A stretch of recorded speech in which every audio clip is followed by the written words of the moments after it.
बजाउने यो हो रेडियो सान्वी 96.4।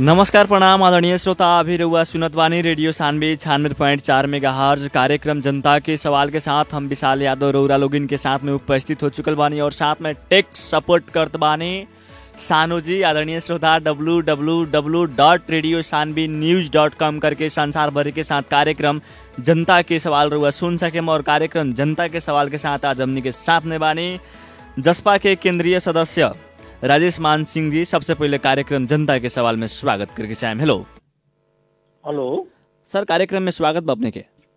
धन्यवाद सर, अभी कोरोना के महामारी बहुत ज्यादा फैल रहा बाटे और ये कोरोना के महामारी में जनता के बचावे के खातिर रउरा पार्टी लोग के भूमिका कहाँ तक रहल बाटे सर? देखिए, पार्टी के भूमिका का रहल कथी ना रहल ई विषय में हम ना कहे के चाहें। पार्टी की भूमिका करेंगे बस जनता से कोनो बात छिपल नहीं के। जनता सब जाना तारन सन, वो जाना तानी। जी जी, हम एगो बात जानता नहीं, एज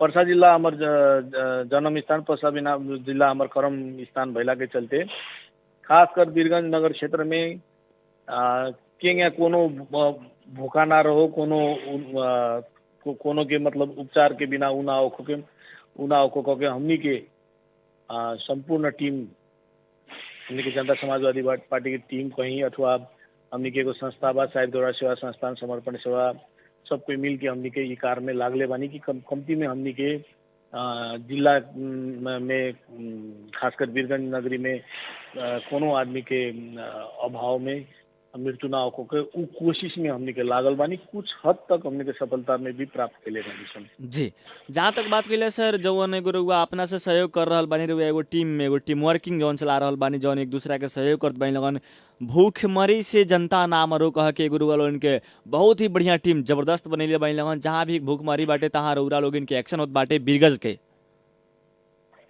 हेलो जी, हमनी के एक एगो जटिल हमनी के एगो नारे देल बानी, जटिल वैश्विक यो कोरोना महामारी निःशुल्क भोजन हाम्रो जिम्मेवारी कह के जी जी, जो हमनी के नारा देना उ नारा पर हमनी के कार्यकर्ता निसन। कमती में हमनी के वीरगंज नगरी में कोनो व्यक्ति भूख से ना उनकर उना हो के जो मृत्यु ना हो के हमनी के उ अभियान में लागले बानी। कोनो भूखा ना बैठो, एक छाक भी खाना उनकर मुंह में पहुंचो कह के हमनी के ई कार में हमनी के लागले बानी सन। जी, और सर जहाँ तक बात करेला जनता के एगो मन में बाटे जे आगामी दिन में बीतल समय के लॉकडाउन में कोरोना में बीतल समय के जौन पहिलका लहर रहे कोरोना के, पहिलका लहर के कोरोना में गरीब जनता बैंक से जौन पैसा निकल रहनी उ बैंक के पैसा के कारण ब्याज से अभी गरीब जनता दबाइले रहनी तिले फिर दूसरका लहर कोरोना के आगिल बाटे और फिर गरीब के मन में ये बात भटकत बाटे, फिर लॉकडाउन भइल बाटे और बैंक के ब्याज बढ़त बाटे। एक बेर बैंक वाला लोग आई और 1 लाख के सीधे 2 लाख रुपया ली लो कह के। तो एकरा के बचावे के खातिर से रउरा लोगन के प्रयास कहाँ तक रहल बाटे? सुनी ना, एगो ई बात में पहले सबसे पहले का बात कथी बा कि आजू ई महामारी में आजू राजेश मान सिंह बाचियन तबे रउआ राजेश मान सिंह कह के रहो हमरा से बात कर सकतानी। जी जी, तो सबसे पहले अभी केंगे जे जहाँ बा वहाँ सुरक्षित बैठ के केंगे अपन जान बचाई जाओ, ये में सबसे पहले का अभी पहला बात हो जाए। बैंक के जो पैसा चुकता करे वाला दोसर चरण के बात भइल। पहले ई महामारी में अपन जान तो बचाई जाओ ना, अपन जान बचाई जाओ, समाज में रहल अपन सामाजिक सब आदमी लोग के जान बचाई जाओ, हो में हमनी के पहले कार कइल जाओ। जहाँ तक ले बा अगर जनता जागरूक हुई तो काहे ना बैंक के कर्ज माफी हुई, काहे ना हमनी के सरकार ने प्रेशर बना के बैंक के ब्याज सब माफ नहीं करा सकता। लेकिन सबसे पहले अभी कथी बा ई महामारी में किंग सब कोई बचो, रउआ हमनी के किंग बचल जाओ, आजू हमनी के जीएम बासम तब नु हमनी के बयान के कर्जा के विषय में बात करी जाई। अब ये से कर्जा के विषय में सोच के और ही मतलब कोरोना के भारी करे वाला काम हमनी के ना कइल जाओ। लेकिन सर सामाजिक संजाल में देखत बानी रहुआ ट्विटर चलावत बानी, फेसबुक सामाजिक चलावत बानी सुनी सर। सुनी सामाजिक संजाल वाला के जे हम तो उ लोग से एक एगो बात कहे के चाहे, बैठ के लिख के खाली आदमी के भड़कावे वाला काम करे के बहुत आसान बा।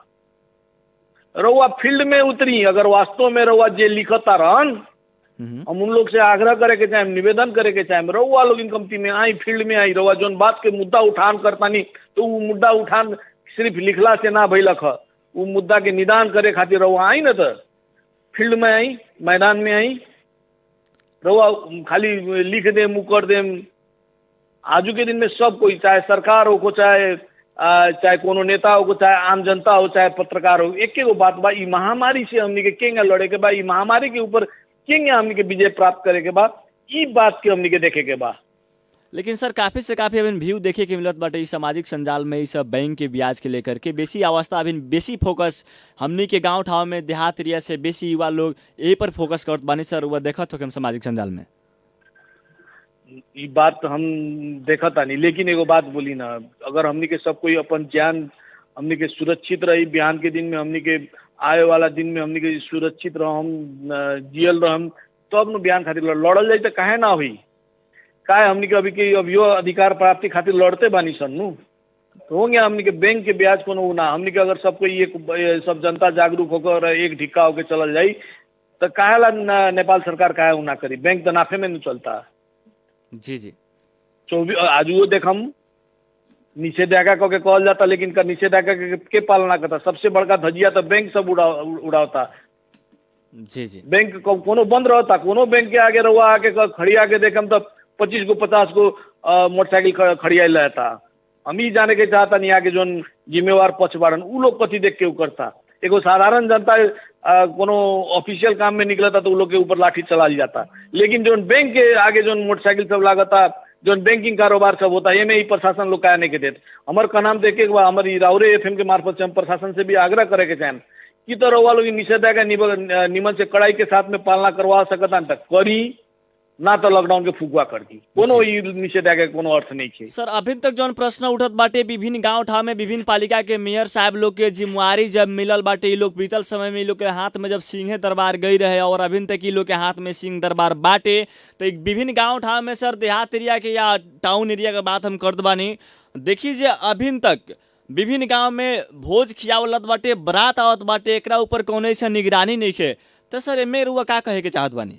न एक एगो बात कहता नहीं रउआ लोग जब नेता लोग के कहे नहीं, मतलब जनप्रतिनिधि लोग के दोष देन, खाली नेता जनप्रतिनिधि की जिम्मेवारी है। लेकिन सर आम शादी पब्लिक करा होता ना ना सुनी ना, आम जनता के हम कब पूछे के चाहें का ये आम जनता के जिम्मेवारी ना है कोरोना महामारी से लड़े के? तो सर आम पब्लिक तो गांव ऐसन बेरिया में ना ऐसन बेरिया में रउआ शादी करता नहीं, रउआ आदमी लेके जाता नहीं, डीजे बजा के लेके जाता नहीं, कथी करे के चाहता नहीं। ई का यो विषय में जनप्रतिनिधि और नेते लागो, आम जनता के जेकर घर में शादी होता होकर जिम्मेवारी नहीं के, होकर समझ नहीं के ये महामारी कथी कथी करता कह के। लेकिन सर गांव में तो ये बात बढ़ले बाटे, जब आम पब्लिक के जिम्मेवारी बाटे। गांव के बात ना सुनी ना, जब तक ले रउआ हमनी के समाज जागरूक ना हो तब तक ले कथी करी नेता, कथी करी जनप्रतिनिधि। आजू जनता जागरूक भइल रही तो नेतो अपन एगो ट्रैक में चलल रही। लेकिन सर वह कहता नहीं समाज जागरूक भई रही थे, लेकिन ये बराई ब्याह के पोजीशन में अगर गांव ठाव में ब्याह करे के पड़ल, 1 साल 6 महीना ब्याह ना करम, 2 साल ब्याह ना करम तो रउआ लड़की ना मिली।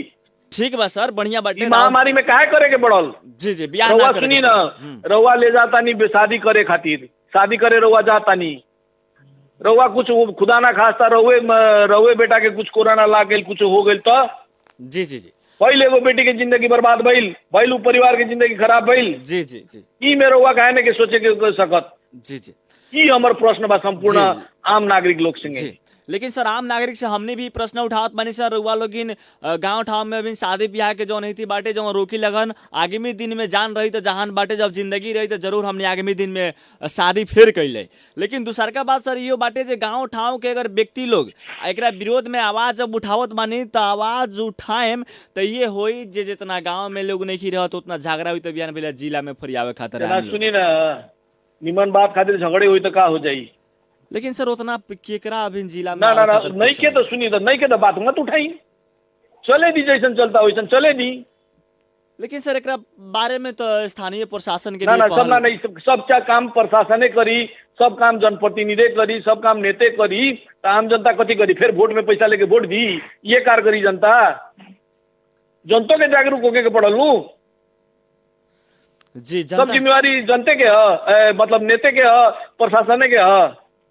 जी और ई महीना में सब कोई कोई मतलब हम इ लाख बात के एक बात कहे के चाहेम, आजू हम जिंदा रहम तबे रहुआ बयान कहेम राजेश मान सिंह कह के। जी जी जी तो उ खातिर तो हमनी के सब कोई के समाज के व्यक्ति के जागरूक होके में जोन कहता सरकार कहता विश्व कहता उ बात के तो ध्यान देवे के पड़ल। सोशल मीडिया रहुआ लोग सब कोई चलावे नहीं, देखता नहीं आजू छिमेकी देश भारत के का स्थिति बा। जब जी भारत नहीं के संभारे सकत तो नेपाल के यहाँ संभारी। जी जी जी ई बात में तो हमनी के सोशल मीडिया जब चलाओ तानी ई बात तो हमनी के अपन सब कोई के दिमाग में घुसे के पड़ल हूँ, सब कोई के जाने के पड़ल हूँ। जी अब सारी दिन उतार देले मन तो का हो जाए? फिर 6 महीना टड़ाई, 1 साल टड़ाई। जी आ उहे शादी में बोली रोग ला के केकरो कुछो हो गईल तो उ घर के दशा का होई? जी और जहाँ ई तक बात तो हमनी के समझे के पड़ल हूँ। अभी नियो बात के मन में शंका बा। अब गांव ठाव में तो विभिन्न अवस्था देखेला जात बाटे और साथ में यो लोग के बहुत लोग के मन में शंका काथी बनल बाटे जे अभी तो दहेज के चल चलन बहुत ज्यादा रहल बाटे गांव ठाव में सर। और ई दहेज के चल चलन से बहुत लोग कहत बाने अगर शादी नहीं करते बिहान भेले शादी टूट भी सकत बा कह के। ऐसन भी गांव के बात एगो जनता के सवाल असर एगो बात सुनी, एक बात हम जानते हैं, शंका के चलते लंका चल गई लख। शंका करम तो वो लोग हमनी के जान सन। जी हमें के शंका के कथी के बात बा? हमें लेकिन अगर हम समाज में हमार बेटा बेटी निमन पढ़ल लिखल होई, निमन जागरूक होई, बहुत लड़का मिली बहुत लड़की मिली जी है। अभी रहुआ लॉकडाउन में जेंगे 15 गो बारात ले जाके शादी कर सकता तो ये परंपरा के हमनी के कायम करे खातिर समाज आगे नहीं क्या हो सकत। जी लेकिन अभी 15 काला- 15 से कई गुना बेसी लोग भी रहता नहीं बारात में सर। नियम के भी उल्लंघन हो रहा बा हमनी के समाज में। करता तो अब मतलब उहे नु ये लेकिन- मतलब ई देश के बात ना मानी, संसार के बात ना मानी, WHO कहता, सब कुछ कहता। भारत हमने के छिमेकी राष्ट्र भारत के हाल देखत देखत हमने के जब कुछ सीख नहीं के लेत तो हमें हमने के कथी कर सकता नहीं सन बोली। जी लेकिन एमे अगर जनता अगर अपना आप से अगर निगरानी नहीं कर सकत तो एमे स्थानीय वार्ड अध्यक्ष या उप मेयर या मेयर लोग तो निगरानी कर सकत बानी नो। सुनी ना कथी करी? मेयरों के डर हुई, वड़ा अध्यक्ष के डर हुई, हम करम तो हमार वोट कटा जाई। ये डर के चलते ना वो लोग नहीं के बोला तब हमरा से का बोलवाएम बेकार में? जी जी और वास्तव में का देखा बोलवाएम? बात एक्चुअल बात ये है बा। नेतो लोग के डर हुई नु, हम बोल देम तो हमार वोट कट जाई। जायज बात कहाँ बोले सकता सन? नेता जनता आज जायज बात बोलल रही, समाज के देश के ही स्थिति ना रही। राजनीतिक परिस्थिति में रहुआ देखते बानी, बहुत 5-6 दिन पहला देश के पूर्व प्रधानमंत्री लोग कहे कुनै पनि हालतमा म यो प्रधानमंत्री संग मिल्दिन कहे कहत रहे, आज जाके कालू जाके मिलल बा। जी जी नेता जब वैसन बात देश के पूर्व प्रधानमंत्री लोग वैसन बात जनतो लोग हुए बा। जी लेकिन यहाँ लोग के लेकिन एक ही बात जानता नहीं, नेता लोग के अंकुश लगाए वाला तो की है? जनते नु है। जी जी जनता जागरूक होके के पड़ल नु। जी सही के सही गलत के गलत हम बारंबार कहता होता नहीं, बारंबार कहते बानी, पुनः एक बार फिर कहता नहीं। सही के सही या गलत के गलत हमनी के निर्णय करके हमें कार्यान्वयन काहे नहीं कर सकता? और अगर हमनी के कार्यान्वयन कर सकता तो ई समाज हमनी के ऐसन के हुई। जी लेकिन जनता के मनावे के खातिर और जनता के सही रास्ता बतावे के खातिर अगर जनता रास्ता पर भटकत बानी तो एकरा के पहल करावे के खातिर सर उरा लोगिन भी अपना समाज से भी तो पहल कर सकत बानी। देखिए अब के पहल करता के पहल नहीं के करत ई हम सर सफाइयो ना देवे के चाहेम, वो देवे के ना चाहेम। जी जनता के नजर में बा के करता के नहीं के करत। हाँ हम तो एक बात जानता नहीं, कोरोना संगे लड़े के बाद आत्मविश्वास आत्मबल ऊपर रख के जोन विश्व स्वास्थ्य संगठन जोन WHO जोन लियाइल बा ओकरा के पालना पूर्ण रूप से पालना करके हमनी के आगे बढ़े के चाहिए। जान है तो जहान है, ये बात संपूर्ण जनता लोग के समझे के पड़ल। जी। लेकिन अभी तो ये बात है। इहो तो बात बाटे जे बायना होए ना सब देत ले बानी लो डीजे उजे के ई सब भी पैसा वैसा यही दे में दिले बात का हो जाई। जान से बड़का तो डीजे के बहिना नहीं खेलू। जी हमार घर परिवार से ज्यादा तो मतलब बहिना नहीं खे। जी सर हमार थोड़ा परिवार से हमार समाज से ज्यादा बहिना नहीं खे। जी सर ज्यादा थोड़ा जीवे से जनता के कुछ आज फोन आइल बाटे हमरा पास और जनता के फोन बाटे आज हमार मोमेंट भी रहला जसपा के कोई केंद्रीय नेता लोग के जोड़े के और हमेशा रुआ के जोड़े के कारण विशेष सर ये भइल के जनता के मन में ही बाटे जे फिर उरा लोग इनके पार्टी फूटी का जनता के प्रश्न है सर। देखिए बहुत बात रहुआ के शुरू में हम कहनी ये से रहुआ लोग मूल्यांकन करे के पड़ल। एक एगो बात बान जनता कार्यकर्ता सही रही तो नेतो लोग सही हुई। पार्टी फूटे जुटे वाला काम होत रहेला कोनो में मतलब वो करे वाला वो नहीं खे बशर्ते फूटो। लेकिन जो मुद्दा खातिर लड़ाई लड़ता नहीं सन हमनी के जो हमनी के पार्टी के नेता लोग हाँ जी जो लड़ाई लड़ता नहीं वो में कायम हो के वो अधिकार दिया के ही कुछ करो लोगिन। एक अर्का पर दोषारोपण एक अर्का पर व्यक्तिगत फायदा आजू हमनी के केंद्र के नेता लोग के का कहल जाओ। हमनी के जो मुड़ा नेता लोग बा उ लोग तो हमनी के एगो प्यादा ही समझ ले बानू कार्यकर्ता लोग के जेंगा घुमाए मुंगा घूम जाई।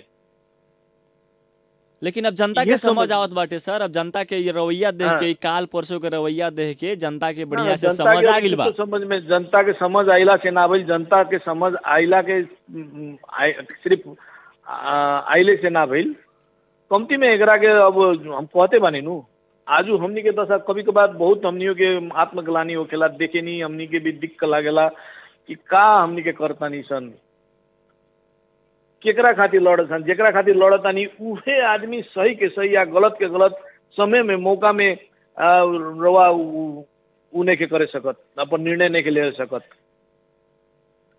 का कहल जाओ। जी आज सब कोई कहता देखनी ही रवा लोग हमनी के 2 दिन पहले हमनी के मधेसी नेता लोग के जुहारी चलत रहे एक अर्का पर आरोप प्रत्यारोप चलत रहे सब कोई सुनले हुई इंटरव्यू करत सब कोई सुनले हुई सब हमनी में हम बड़का तो तू छोड़ तो हम बड़का मधेश के मसीहा बने वाला कोनो बा कोनो जे मधेश आंदोलन में नहीं के गईल वो अपना के मधेश के मुद्दा के खातिर लड़े वाला कहले बा जे का बोलल जाओ पढ़ल जाए तो बात बहुत बड़ी लेकिन जनता तो इस सबसे वाकिफ बानू जनता तो सब कुछ जानता नू लेकिन जानते जानते भी सही निर्णय जनता काहे नहीं के करे सकत सवाल यहाँ बा। अगर जनता सही निर्णय कर रही तो आज के दिन में ये अवस्था ना रही। जी हम इतने बात को हम कमती में जब रहुआ सही बात जानतानी बुझतानी तो ओकरा के कारणे निर्णय करके रहुआ लोग ठोके का नहीं के सकत। आजू नेता लोग गलत करत रहे कार्यकर्ता लोग हमनी जैसे कार्यकर्ता लोग अपन नेता के धिराए सकल गल रही जे वड़ा अध्यक्ष लोग गलत करता जे नेता लोग जनप्रतिनिधि लोग गलत करता जनता लोग उठ के तू गलत करके कहल गल रही तो शायद आज ये दिन ना रही का हुई रवा अभी भल रवा एगो उदाहरण देनी है कि मतलब कानून गांव समाज में बोलल जाए तो झगड़ा हुई पुलिस प्रशासन में तो वो डर से हमनी के बैठल जाओ जोन दशा हमनी के भइल बा उहे हमनी के संतति के उहे दशा कराइल जाओ हमनी के बाल बच्चा के उहे दिन देखाइल जाओ। ई खातिर तो आज भी हम अब जागरूक होकम तब हम बयान भइला हमर बाल बच्चा हमर संतति के लोग के निमन हुई। जी बयान के दिन में तो उहो कहत होई कि हमनी के संततियों कहल होई कि कैसन हमर बाप दादा रहे देखो साले अपने भोगल हमनियों के ये भोगा होता भोगनी भोगा होता। जी तो कमती में ई से तो बचे खातिर तो हमनी के जागरूक होके के पड़ल नू। अब का कही जाओ मतलब एगो मदेशिया में उखान बानू कठिया में गू लगा लेनी आधे में लगा दे डरवा होता है तो मुझसे डर के बैठल जाओ। जी ये करे के बाद तो कुछ नहीं के कहे के सर रौरा से विशेष हम और पार्टीगत बात करे के चाहत बानी सर हम कर सकत बानी और पार्टीगत बात काहे नहीं के कर सकत लेकिन का से हम शुरू से पार्टीगत ही बात उठावत बानी सर वा क्रॉस करत बानी वही से तंगा शंका लागल ख कहल जाओ काहे नहीं के करल जाए तो पार्टीगत बात केकरा से ना हमर पार्टी के बात दूसर पार्टी के बात केकरा से छिपल बा, जी कथी पूछम रहुआ, जी। सब बात रहुओ जानता नहीं, जनतो जानता नहीं। लेकिन तो जनता एमे कथी बहुत पति लोग, बहुत जनता नहीं की जानत, बहुत कम जनता जानत बहुत बानी। काहे जनता, से जे- जनता सबसे जे ज्यादा अभी फेसबुक- जाने वाला ही जनता बा। जी जे फेसबुक चलावत बानी, जे सामाजिक संजाल से जुड़ल बानी, उहे रउरा लोगन के पार्टी के जौन अभी ना, ना। करत बानी लोग, बड़का बड़का नेता लोग, उ सब लोग ई रउरा जनता लोग जानत बानी। ना ना, सब कोई जानता ही। बात हुआ जे आजकल के जमाना में सामाजिक संजाल ना चलाए वाला हमारे विचार में 100 गोड़ा में कहीं 5 गोड़ा हुई, 95 गोड़ा सामाजिक संजाल चलाओ तारन। जे 5 गोड़ा भी ना चलाओ तो उ सजिया बैठ के एफएम पक्के सुनत हुई। हाँ जी, ये बात हम जनावे के चाहत बानी। जे एफएम सुनत बानी उ इंटरव्यू से ही जानकारी करम जहाँ फालना ठाइन चिलना ठाइन केंग भइल खा। लेकिन सर जी। हम ये जाने के चाहें, प्रदेश नंबर 2 में लगभग लॉकडाउन भी थपाइल जाता, 7 दिन करके दिन प्रतिदिन लॉकडाउन भी बढ़ल जात बाटे।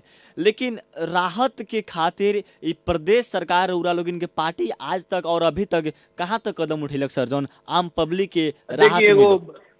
एगो बात हम बीच में काटे में देखी, रहुए हमरे लेखा मदेशिया लोग बानू, तो करला पर भी ना देखला के चलते बोलल जाता।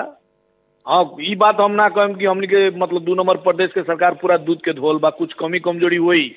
जी लेकिन रहुए देखले बानी नु भल अभी के हमनी के 2 दिन पहले हमनी के मुख्यमंत्री जी उतना वेंटिलेटर देलन, सब चीज करते बाड़न। वो लोग के जितना कोसो ही होते नु करियन, उनकर 100 किलो वजन उठावे के दम बा तो होते नहीं उठायन, 200 किलो तो ना उठा सकियन। जी। अधिकार होके के पड़ल, प्रदेश में फंड होके के पड़ल, जितना दम बा जितना उ बा करते बाड़न। अब वो करलो बात के हमनी के ना नहीं करल कह के प्रचार प्रसार कइल जाओ, ई तनी गलत हुई। हाँ, ई बात बा। सर ई जाने के हम चाहत बानी ना सर, ना, का हम का हम कइल? उहे बात हम कहता नहीं। हाँ, ई बात बा, होमे कुछ कमी कमजोरी हुई, उ सुधार करे खातिर हमनियों के मुख्यमंत्री जी संगे, मंत्री जी लोग संगे, हमनी के पार्टी के नेता लोग संगे हमनी के कहले बानी सन। आशा में ही, विश्वास में ही संसार टिकल बा। हमनी के भी आशावादी बानी सन। हमनी के प्रदेश सरकार जोन त्रुटि कुछ कर रहल बा ओकरा के सुधार करके चली। हाँ, अब खाली नेगेटिवे बात कहल जाओ तो ना हुई। जोन चीज कैले बा ओकरा के तो स्वीकार करे के पड़ल। हम प्रदेश सरकार ही कैले बा, अभी 2 दिन पहले ही वेंटिलेटर सब और सब सामान सब देले बा जी सब जगह। तो जोन चीज कैले बा उ करे के पड़ल। जोन त्रुटि बा ओकरा के सुधार करे खातिर हमनी के सब कोई के प्रेशर करे के पड़ल। काहे कि सिर्फ ही राजेश मान सिंह के ही पार्टी के ही 2 नंबर प्रदेश से सरकार ना है। प्रदेश नंबर 2 में जितना जनता बैठल बा होकर सरकार है, वो लोग की जिम्मेवारी बनता कि प्रदेश सरकार अगर कुछ त्रुटिपूर्ण काम करता तो ओकरा के घचघचा के सच्चा के ठाई में ले आओ के पड़ल। सिर्फ क्रिटिसाइजे करल जाओ कि फलुआ कहाँ कुछ कैलक रे, तो ई बातुआ ना भई। त्रुटिपूर्ण काम कैले बा तो ओकरा के त्रुटिपूर्ण काम के सुधार करे खातिर हमनी के प्रेशराइज करे के पड़ल। और के कितना ये करत बात बानी है। जनता के नजर में बाटे सर, के कितना करत बानी जनता देखत बानी। लेकिन जनता के सेवा ना- करे के खातिर और रउआ लोगिन के अगुआ ऐसे ना, बनावला, नहीं, जी रउआ लोगिन के अगुआ ऐसे बनावला, रउआ लोगिन के गार्जियन ऐसे ना बनावला ना, जे सुनी ना, जनता अगुआ के बनाइल प्रति- जाली, सुनी ना, ना वो बात सही बा, अगुआ बनाइल बा, जनता सब जानता, रउआ बोलबे ना करम। जहाँ हमरा के 100 गो लाठी के जरूरत पड़ी, हमरा पाले 1 गो लाठी के काम चली, जी ना साथ देवे के पड़ल नु जनता। जब राजेश मान सिंह ठीक बा, रउआ हमरा के टीम के कैप्टन मानतानी, अगुआ मानतानी, तो अगुआ के साथ में भी तो खड़िया के पड़ल नु। हेंगे पीछे पुलिस आयल तो हेंगे पीछे फिर आंदोलन के बाद हमें हमारा अभियो याद बा। जी जी जी हाँ, 200 आदमी के हुल रहे, प्रहरी आये के पीछे फिर के देखा था 25 गोड़ा रहनी सन और ये सब रहे। तो ऐसा मतलब जनता जान के कहाँ हुई। जी। लेकिन रउआ तो अभी व्यक्तिगत बहुत ज्यादा मेहनत कर रहल बानी सर, एगो रउआ लोगन एगो टीम वर्क जोन अभी चलावत बानी। देखिए हमने एगो बात बा, एक बात हम जानता नहीं, हमार समाज रही तबे राजेश मान सिंह रही, हमो सामाजिक व्यक्ति हैं। जी जी, रउआ राउत हाँ। मेहनत देखलत बाटे हाँ। सर, एमे संदेह के बात नहीं के। हम एक बात जानता नहीं, सामाजिक प्राणी हैं हम, हमार समाज रही तब है हम राजेश मान सिंह रहियन। इस समाज के बचाए खातिर हमनी के संपूर्ण टीम हमनी के आइल बानी सन। ओमे हम संपूर्ण गोरा से आग्रह करे के चाहेम, जरूरी नहीं के हमनी संग ही रहुआ जुट के मतलब समाज के घर के अगल बगल के के दुखी बा, भोका नांगा बा, ओकरा के सहयोग करी। हमनी से जुट के करे के नहीं, रहुआ जहाँ से बानी वहीं से रहुआ जितना सकम उतना करी, लेकिन करी अवश्य करी। ये बात हम कहे के चाहेम।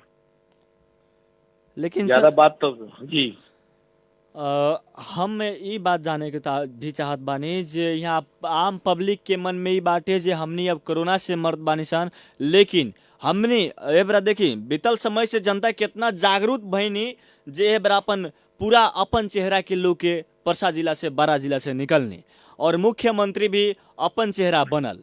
लेकिन ई भी अब जनता जब अपन चेहरा सब कुछ बनल त अभिन भी जनता काहे दुख भोगेम कह के एगो जनता के मन में ही बाटे। विभिन्न गांव ठाव के भी बात कैला है, विभिन्न पालिका के भी बात कैला है, अभिन बढ़िया से विभिन्न पालिका में आइसोलेशन बेड के भी व्यवस्था नहीं के भइल।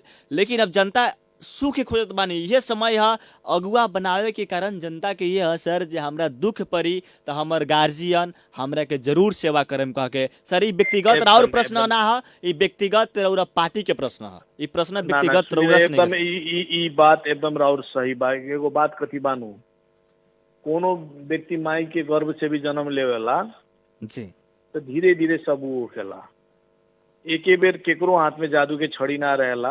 गत साल के तुलना में हमो देखता नहीं परसा जिला के विभिन्न गांव में अभी आइसोलेशन वार्ड सब बनता, हॉस्पिटल सब खुलता, कुछ तो सुधार होता नु, धीरे धीरे हुई। वो में और अगर जल्दी कराओगे बात तो जनता के जागरूक होगे के अति आवश्यक बा। हाँ, जनता जागरूक हो कि रहुआ घचघचाई प्रेशराइज कइल जाओ, जहाँ जोन जहाँ से बा उ हिसाब से मतलब राउर अधिकार हमने के नेता लोग के अधिकार बा, प्रदेश सरकार के अधिकार बा, उ अधिकार उ लोग प्रयोग नहीं के करत तो हमने के संपूर्ण गोड़ा के दायित्व हो, कर्तव्य हो कि कमती में उ अधिकार प्रयोग करके कमती में जनता के सुविधा दो।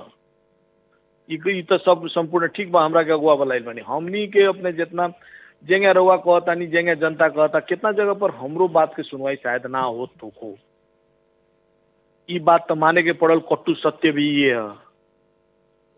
हाँ, तो वैसे जे जहाँ से बा देखी अभी मतलब कथी कहला हमनी के एगो कोरा में चले के बेरिया बा, हमनी के प्रदेश सरकार के पहिलका दफा प्रदेश सरकार भई बा। हाँ, प्रदेश सरकार के भी अभी भल बल अभी उ करता अभी मतलब लाठी दे देले बा, लेकिन लाठी चलाए के अधिकार नहीं के देली केंद्र सरकार, बहुत बात में उ बा।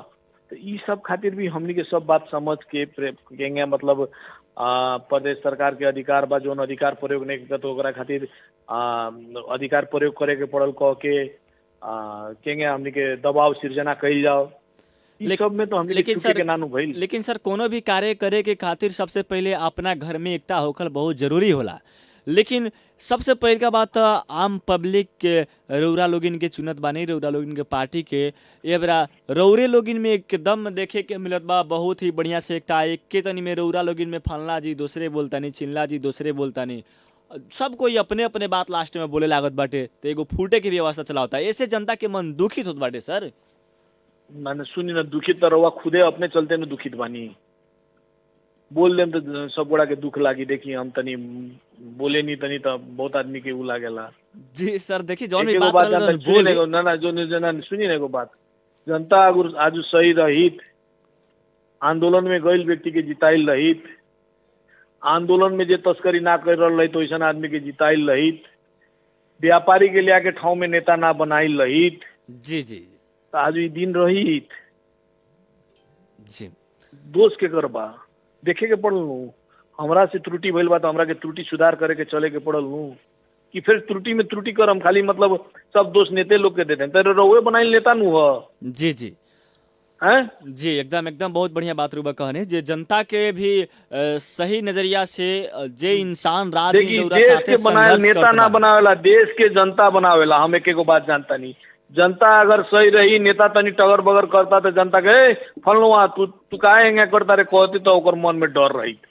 यहाँ तक कथी बा मतलब हमरा संगे 10 गो आदमी बा, हमारा आदमी बा, हम खराबो काम करें तो ना राजेश मान दाई तू बहुत निमन काम करता रह। हमरा संगे भइल आदमी के भी कहे के पड़ल नु राजेश मान दाई तू गलत करता रह, कह के गलत करता नहीं हम तो हमरा कहे के पड़ल नु 10 आदमी के राजेश मान दाई तू गलत करता रह, तबो ना हमर मन में भी डर रही। जी जी तो वहाँ आम नागरिक के होके के पड़ल, जे जहाँ बा जोन वड़ा अध्यक्ष बा, जोन गाँव पालिका अध्यक्ष बा, जोन मेयर बा, जे अगर गलत करता तो गलत कहे के पड़ल। तो यहाँ तो जातीयता के बा, हम फलवा जात के हई तो हमार जात के सहयोग करे के पड़ल, चलो एकरा के देल जाओ। ये सब बात होता है, ये सब उ होता। जी। आजू काहेला मतलब जनता प्रशासन नहीं के बोले सकत, ऑक्सीजन के कमी होता। बड़का बड़का घर के सब आदमी के घर में ऑक्सीजन के सिलेंडर बा, आम जनता खातिर रुपये बा। ई खातिर बोले के पड़ल, प्रशासन के दबाव सिर्जना करे के पड़ल आम जनता आके। तो ई जी। सब तो नहीं खे, पुलिस लाठी मारी हम ना जान, तो अगुआ के बा उहे लाठी खाओ, उहे उ करो चलटो। ई सब जो विचार बा, ई सब विचार के हमनी के त्याग के अगर वास्तव में इस समाज के बनावे के बा, तो फलनुआ गलत करता तो गलत के विरोध करे के पड़ल। हम इतने बात कहे के चाहें। जी। और सर अभी तक बिरगज में लगभग कितना पब्लिक के भूखमरी से मरत बानी और भूखमरी से लड़त बानी सर? रउरा जब राहत वितरण करत बानी विभिन्न यानी कि भूखमरी से लड़े वाला पब्लिक के रउआ सहयोग कर रहल बानी, लगभग कितना लोग बानी, तथ्यांक बता सकत बानी सर? अब देखिए हमनी के जहाँ जाता नहीं, अब वहाँ हमनी के ई एगो हमनी के साहेब दौरार सेवा संस्थान समर्पण सेवा स्टार सेरामिक्स हमनी के मिल के जो संयुक्त रूप से ई जिम्मा उठाइल बानी जटिल वैश्विक कोरोना महामारी निःशुल्क भोजन हमारे जिम्मेवारी करके जो कैले बानी। हमनी के एक एगो बात जानता नहीं, हमनी के एगो कोटा सिस्टम में नहीं के चलत जी। कि हमनी के सिर्फ 200 आदमी के खाना खिलाए के बा। अगर वहाँ 500 आदमी भी मिली, 1000 आदमी भी केनो होई, उतना खातिर हमनी के खाना खियाओ के तैयार बानी सन। अभी तो बहुत रवा लोग के कमती में एगो निमन बात कथी देखे के मिलता हमनी के बीरगंज नगरी में, कमती में कोनो शुरुआत कैल तो वो देखा देखी दूसरों कोई तो करता नू। जी जी जी। हाँ, तो ई बात ई सिम्टम निमन हो, लेकिन एक एगो बात के कथी नाम, हम जहाँ देता नहीं पुनः वहाँ आगे खाइले आदमी के ना खेल जो, जहाँ दूसर भूखा आदमी बा वहाँ खिलाई जाओ। ई बात करे के पड़ल। जहाँ तक ले बा बीरगंज नगरी के बात हम करे के चाहे, होता ना वैसन अब हमनी के खासकर ज्यादातर जोड़ तो हमनी के हॉस्पिटल में जो कुरुआ लोग बा, जे रिक्शा चालक लोग बा, जी ठेला चालक लोग बा, दैनिक जलाधारी मजदूर करे वाला बा, उ लोग भूखा ना रहो को के हमनी के उ बा लक्ष्य बा कि उ लोग भूखा ना रहो। जहाँ तक ले बा हमें हमनी के कुछ सफलता मिलल बा, जैसन बुझाला वैसन अभी वैसन कोनो भूखा हुई हमनी के नंबर दिले बानी, हमनी के फेसबुक में भी कोनो कहीं कोनो भी संपर्क करके हमनी संगे कहाँ खाना पहुँचाए के बा हमनी के कह सकता। लेकिन सर वास्तव में बहुत ही बढ़िया बात बाटे जे रउरा लोगन अपन नंबर भी पूरा पब्लिक के बतावत बानी विभिन्न सामाजिक संजाल के माध्यम से। वही बेरा भी हम चाहत बानी हम रेडियो सानवी के माध्यम से भी रउरा अपन नंबर पूरा पब्लिक में बता दी जे भी बानी जहाँ भी बानी, अगर भूखमरी से लड़त बानी तो रउरा से संपर्क कर सकी। अब खाना खातिर तो देखिए हमनी के व्यक्तिगत हमार नंबर तो सब कोई के जानते बानी, 98-550-45-1 से 98-029-45-1 से जी। खाना खातिर केकरो वैसन का जरूरत बा 98-029-21002, 98-029-21002, 98-450-41440, 98-450 41440, 41-440 जी। होंगे 98-528-45-1 से 98-528-45-100, 98-112-51-91-908। ये 5 गो नंबर हमनी के खाना खातिर 24 घंटा खुलल रहेला। सर बहुत बहुत धन्यवाद बा अपने के जे गरीब जनता के जौन भूखमरी से लड़त बानी वहाँ लोग के रउआ लोग सेवा कर रहल बानी। और एकरे के कहल जा कभी प्यासे के पानी पिलाए नहीं तो बाद में अमृत पिलाने से क्या फायदा। और जब भी समय पर रउआ लोग कामे लागत बानी तो बहुत ही बधाई बाटे रउआ लोग के, बहुत बहुत धन्यवाद बाटे सर। और साथे साथे सर एगो प्रश्न भी मन में बाटे कोरोना महामारी के साथ साथ में एगो प्रश्न हम कोरोना महामारी से अलग हट के हम रउआ से जाने के चाहत बानी। दहेज हमनी के जौन एगो समाज में चल बहुत ज़्यादा हो रहा बाटे, हमनी के समाज में दहेज के रफ्तार कोरोना से भी बेसी बाटे सर। तो ई दहेज के रोके के खातिर और ई दहेज रुकी कैसे सर, एकरा प्रति भी एगो टीम वर्क तो चला सकत बानी सर हमनी। एकदम यो कार हुई, लेकिन एगो बात कथी बा हमनी के समाजे देखी कहल जाए तो फिर समाज आजकल हमनी के समाज में कथी हो गई बा, खासकर पहाड़ी समुदाय में भी तनी तनिका में बेटा वाला दहेज नहीं भी मांगत नु जी। तो बेटी वाला के कथी हो गया ना, हमार दामाद बाड़न एगो मोटरसाइकिल दे दिया हो, तो एगो लैपटॉप दे दिया हो, तो मोटका चून के सिकड़ी दे दिया हो। इस सिस्टम हुआ नु लड़कियों वाला चला होता का कुछ मतलब मतलब कथी कहला कि मतलब देखा सीखी जोन ई बा ई समाज के विकृति जोन बानू एकरा के हटावे के बहुत जरूरी बा। इहो में हमनी के जल्दी कार करम सन जोन दहेज के जोन लोभी पापी बा ओकरा के साझे के भी बहुत जरूरी बा। लेकिन एगो एगो ई चलने परंपरे चल गइल बा आजकल हम देखे नी जे दहेज ना मांगेला तो ओकरा ना हमनी के दामाद होवन दामाद खातिर तो मोटरसाइकिल दिया हो तो मोटा सिकड़ी दिया हो तो लैपटॉप दिया हो तो मोबाइल दिया हो। ई सिस्टमवा जोन चलल बानू ई सबसे ज्यादा खराबी है। हम एक एक बात कहे के चाहे कमती में और दामाद बेटी के भविष्य सुरक्षित करे के बा तो उनका के कमती में रहुआ पाले बात रहुआ खुशी से उनका के कोनो कारोबार कराई कोनो नगदी बैंक में जमा करा दी जीवन बीमा करा दी। ई सब कारण में ज्यादा ई समाज के जागरूक होके के अति आवश्यक बा। जहाँ तक ले और जोन दहेज के जोन लोभी पापी समाज में बैठल बा ओकर विरुद्ध भी हमनी के अभियान एकदम छेड़म सन हमनी के आगे आयम सन। ये बात में हम संपूर्ण जनता लोग पे विश्वस्त होके के हार्दिक निवेदन करे के चाहता हूँ। चलिए सर, बहुत बहुत धन्यवाद बाटे अपने के। और कार्यक्रम के हमनी लगभग अंत में आ चुकल बानी सन और समय के साथ रउरा लगे अचानक सर फोन के कारण भी रुआ समय देनी जनता के खातिर और जनता के समक्ष में जौन दुष्शब्द बोलनी एक खातिर बहुत बहुत धन्यवाद बाटे सर। और कार्यक्रम के अंत में रुआ अपना पूरा पब्लिक के कुछ कहे के चाहे? एक एगो बात कहम जब हम भी कहले बानी पुनः फिर कहम जोन सच बात बा ओकरा के कहे के पड़ल जोन गलत बात बा ओकरा विरोध करे के पड़ल ये बात कहे के चाहे। आई कोरोना महामारी में पुनः संपूर्ण समाज के व्यक्ति लोग से एक एगो बात जोन कहे के चाहे जोन जहाँ बानी वहाँ से सहयोग करी। सबसे ज्यादा एक एगो बात कहे के चाहे कमती में बुखारो लग जाता कोनो तकलीफो होता तो हो में अपन आत्मबल आत्मविश्वास के कमी मत आए देम। ई ना कि हमरा बुखार लागल था बाबू हो हमरा के सांस फेरे के दिक्कत होता ई नहीं के सोचे के ई हम की कोरोना के केंगा पटकम ई बुखार के हम केंगा पटकम ई सोच रख के हमने के आगे बढ़े के बाद ये बात आम पब्लिक से हम कहे के चाहें। चलिए सर, बहुत बहुत धन्यवाद अपने के। और आम पब्लिक के और जौन भाला भोला यानी कि निमुखा जनता जौन बानी वहाँ के भी रुआ सहयोग करत बानी एक खातिर अपने के धन्यवाद देते। और कार्यक्रम जनता के सवाल से छूटे के चाहें सर अपने से धन्यवाद। नमस्कार। नमस्कार। आदरणीय श्रोता, कार्यक्रम जनता के सवाल के साथ आज राजेश मान सिंह जी हमने के साथ में रहनी है। लेकिन समय बहुत कम रहला और समय बहुत कम समय में भी बहुत बेसी बात करे के रहला और बहुत बेसी बात करते हुए भी जौन भी आइल जनता के जौन भी सवाल रहला जनता के सवाल लगभग उठावे के अधिकतम हम प्रयास कैनी है।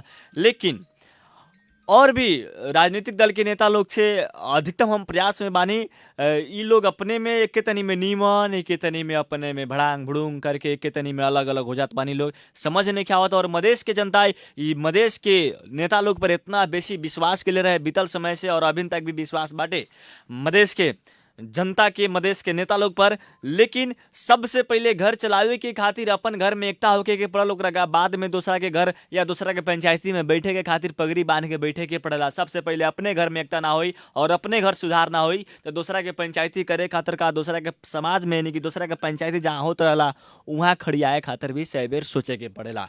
पर हमनी के समाज में हमनी के मधेश के कुछ नेता लोग के हम बात करे के चाहे केंद्र लेवल के नेता लोग के अपना आपके अध्यक्ष लोग के जे ई लोग बीतल समय में का रवैया करता लोग ई लोग के रवैया समझ नहीं क्या हो जनता के। और जनता अब समझ चुकल बानी जी ई लोग के रवैया का बाटे और ई लोग के रवैया का नहीं है। लेकिन समय के साथ जनता जरूर जवाब दे हम और हमर जनता मधेश के जनता काहे मौन बैठे। लेकिन समय के साथ इस सब लोग के जवाब दियाई बार बार जहाँ मोद के खोता बा तहाँ ढेला चलावे के कोई प्रयास करी तो मोद उपटबे करी और मोद तेरे हाथ पानी में नीचा ढूक के भी बीनेला। ते पर भी ध्यान ई मधेश के बड़का मसीहा लोग ध्यान देवो जे मधेश के जनता के खातिर और मधेश के जनता जब रुआ लोग इनके जीतेले बा अपना खातिर तो मधेश के जनता के सेवा करी लगन। मधेश के जनता के साथे धोखाबाजी ना जनता के साथे सेवा और जनता के साथ और जनता के जौन विश्वास के मत पर गुरु वालों उनके विश्वास पर जनता एबरा अपन चेहरा के मुख्यमंत्री तक ले बना दलक। अपन परसा जिला से बड़ा जिला से उठान कर लग रउरा लोग इनके उ जिम्मेवारी रउरा लोग पूरा करे के अधिकतम प्रयास करी। जौन भी प्रश्न रउरा लोगिन से उठत बा सीधे रउरा लोगिन कहत बनी हम का करी फलना जी हम का करी चिल्ला जी। अब बड़का बड़का लोग के लगे फोन कैलियत बा सर तंगे 2 मिनट बोल ना दी, तो वो लोग कहत बा लोग हमारे लगा टाइमे नहीं खे। बड़का बड़का मंत्री लोग कहत बाजे हमारे लगा टाइमे नहीं खे। ई मंत्री लोग के अब टाइम नहीं खे मधेश के जनता के खातिर, लेकिन बहुत प्रयास में बानी मंत्री लोग के हम बुलावे के अपना इंटरव्यू पर। जहिया मंत्री लोग हमारा इंटरव्यू पर चलाई तहिया जनता के प्रश्न लगभग 1 पन्ना का 10 पन्ना लिख के रखले बानी, और उ कितना प्रश्न के जवाब, एगो प्रश्न के जवाब उ लोग के 1 मिनट में देवे के पड़ी, यानी कि 45 मिनट में 45 को प्रश्न के जवाब देवे के पड़ी। लेकिन समय के साथ रौरा लोगिन के साथ हम विशाल यादव जरूर उपस्थित होके हम सुनत रही रेडियो सानवी 96.4 मेगाहर्ट्ज लोगिन कार्यक्रम सुन के साथ देनी और साथ में टेक सपोर्ट करके साथ देनी। सानू जी बहुत बहुत धन्यवाद देते। रौरा लोगिन से हम छूटे के जाए। नमस्कार, प्रणाम।